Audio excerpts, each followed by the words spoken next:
আমার প্রাইভেট গাড়ি, আমি সিট বেল্ট পরে আছি, সবকিছু পরে আছি। ব্যাপারে কোনো কিছু ব্লেম করা হয়নি। আপনি গাড়িটা থামালেন কেন? ইলেকশনের জন্য আমি দেবো না গাড়িটা, কি করবেন? সেটা আপনাকে কারণ জানাতে এটা হবে। আমার প্রাইভেট গাড়ি, দেবো না। গাড়ি তার প্রাইভেট ইউজের জন্য হয়। প্রাইভেট প্রপার্টি নিয়ে নেওয়া যায় ইলেকশনের জন্য আমার আরে আরো নাই, নেবো না বলছি তো। আমি গাড়িটা আমি নিচ্ছি না। তাহলে আমি তো দেবো না, আপনি আটকাচ্ছেন কেন? আমার অবস্ট্রাকশন করছেন কেন? দাদা ভাই, আপনি কোন জায়গায়, কোন জুরিসডিকশনের লোক? ডাল্লা ট্রাফিকের আছে। হ্যাঁ, ডানলপ ট্রাফিক আমি দেবো না, আপনি কমপ্লেন করুন।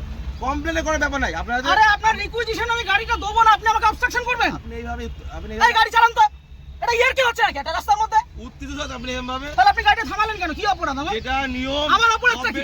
আপনাকে অপরাধ। তাহলে গাড়িটা থামালেন কেন? বলছি তো দেবো না গাড়িটা। আরামসে। মহা মুশকিল। অপরাধে কিছু করেন না আপনি। কি সমস্যা আপনার? আপনাকে বলেছে আপনি গাড়ি চেয়েছেন, আমি গাড়ি দেবো না, এবার কি করবেন আপনি? Election তো এইভাবে হয়ে আপনি আসছে। গাড়ি না, এইভাবে হবে না, এইভাবে সব ভুলে যান। ভুলে যাওয়া মানে? আমি গাড়িটা প্রাইভেট নিজে গাড়িটা কিনেছি। হ্যাঁ অবশ্যই। হ্যাঁ, গাড়ির তাহলে আপনি সবাই- গাড়িটা আটকালেন কেন? সবাই কি অপরাধ? অপরাধ অপরাধ কিছু করেননি। আমি গাড়ি দেবো না, কি অপরাধের করবেন? কথা বলা হয়নি আমি আপনাকে। গাড়ি দেবো না, কি করবেন? আমি গাড়ি দেবো না, কি করবেন? নিয়মটা মানতে হবে। না, কোথাও নিয়ম হতে পারে না। ইলেকশন এইভাবে হয়ে হতে পারে না, ইলেকশন হতে পারে না। আপনি উত্তপ্ত প্রাইভেট প্রপার্টি আপনি নিতে পারেন, আপনি বলুন, আপনি উত্তপ্ত হবেন না এইভাবে।